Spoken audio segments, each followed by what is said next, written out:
धार्मिक मुद्द्यावरून सध्या राजकीय वातावरण जोरदार तापलंय आणि विषय आहे बालाजी संस्थानच्या प्रसादाचा। या प्रसादाच्या मुद्द्यावरून आता आरोप प्रत्यारोप होऊ लागलेत।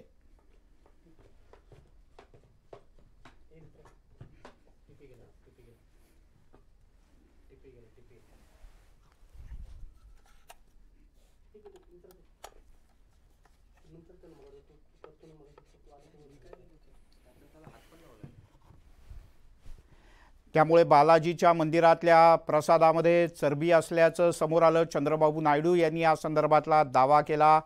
वायएसआर काँग्रेसनं तिरुमला तिरुपती देवस्थानचं पावित्र्य घालवलं असून अन्नाचा इथला प्रसादाचा दर्जाही खालवला असा आरोप केला। दरम्यान पंतप्रधान नरेंद्र मोदी यांनी जी गणेश पूजा केली होती त्यावरून सुद्धा काँग्रेसनं मोठ्या प्रमाणात टीका केली आहे।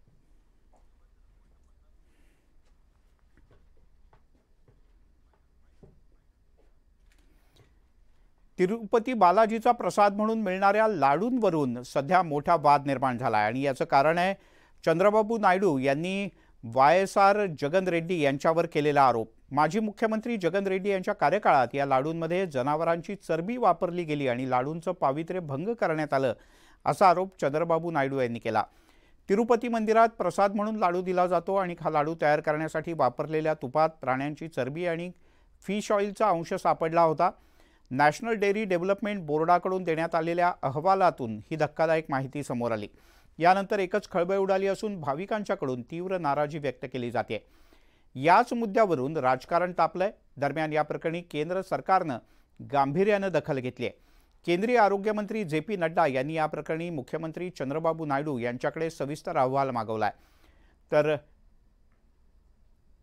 टीटीडी म्हणजेच तिरुमला तिरुपती देवस्थानच्या अध्यक्षांनीही याला दुजोरा दिलाय। चंद्रबाबू नायडू हे आस्थेच्या नावाखाली राजकारण करत असल्याचं म्हणत जगनमोहन रेड्डी यांनी आरोप फेटाळलेत।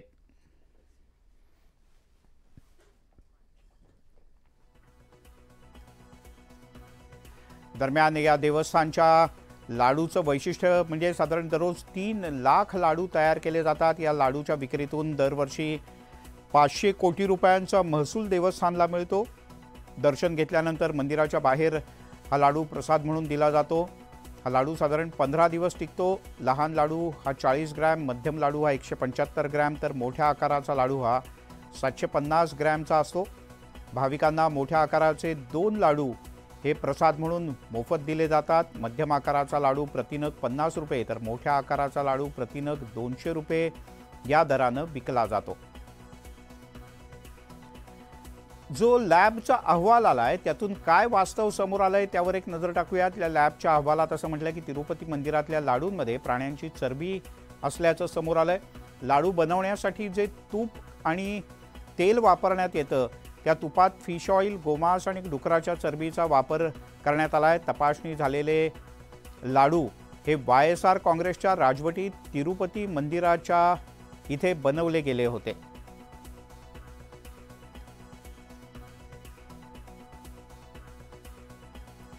दरम्यान याच मुद्द्यावरून काँग्रेस प्रदेशाध्यक्ष नाना पटोले यांनी भाजपवर जोरदार हल्ला चढवलाय। हिंदुत्वाचे गोडवे गातात हे लोक फक्त पॉलिटिकल गोडवे, राजकीय फायदा कसा होईल त्याच्यावर हिंदुत्व आहे यांचं। त्याच्यानंतर यांचं हिंदुत्वाशी काही घेणं देणं नाही असे हे लोक आहेत। त्यामुळे मला असं वाटतं की तिरुपती बालाजी असतील, भगवान आणि आमच्या भगवान श्रीराम असतील, यांना भगवान श्रीरामाने तर दिलंच आहे दणका यांच्यावर, पण आता तिरुपती बालाजी पण यांच्यावर दणका देते। लगता है कि इससे घिनौनी हरकत जो है ये कोई कर नहीं सकता। करोड़ों हिंदू जो है वहाँ पर दर्शन लेने हर रोज़ जाते हैं, लाखों लोग दर्शन लेते हैं वहाँ पर, और प्रसाद में मिलावट करना कुछ पैसों के लिए, अभी तो उनकी सरकार भी चली गई, लोगों ने उनको बाहर का रास्ता भी दिखा दिया है, लेकिन ऐसे लोगों पर जो है कड़ी से कड़ी कार्रवाई होनी चाहिए। और जो लोग, या अभी महाविकास आघाड़ी वाले कुछ बोलेंगे नहीं इस पे ऑपोजिशन, क्योंकि वो उनका एक हिस्सा है, मैं उनको भी पूछना चाहूँगा यूबीडी को पूछना चाहूँगा कि आप जो है, आपकी राय इस पर क्या है। दरम्यान तिरुपती बालाजीच्या लाडू संदर्भातली बातमी अतिशय धक्कादायक असून या मुद्द्यावरून हिंदूंच्या मनात प्रचंड राग आहे असं भाजपचे नेते सुनील देवधर म्हणाले। महाविकास आघाडी सरकार आलं तर पंढरपूर आणि शिर्डीतल्या लाडूच्या प्रसादात सुद्धा अशाच गोष्टी होतील असं वक्तव्य देवधर यांनी केलं। महाविकास आघाडी सरकार हिंदू विरोधी शक्तींना झुकतं माप देऊ शकतं असंही त्यांनी नमूद केलंय। काँग्रेसचे राहुल गांधी तर आपण पाहतोच आहोत किती हिंदुत्वाच्या विरोधात जगभर बोलत फिरतायत।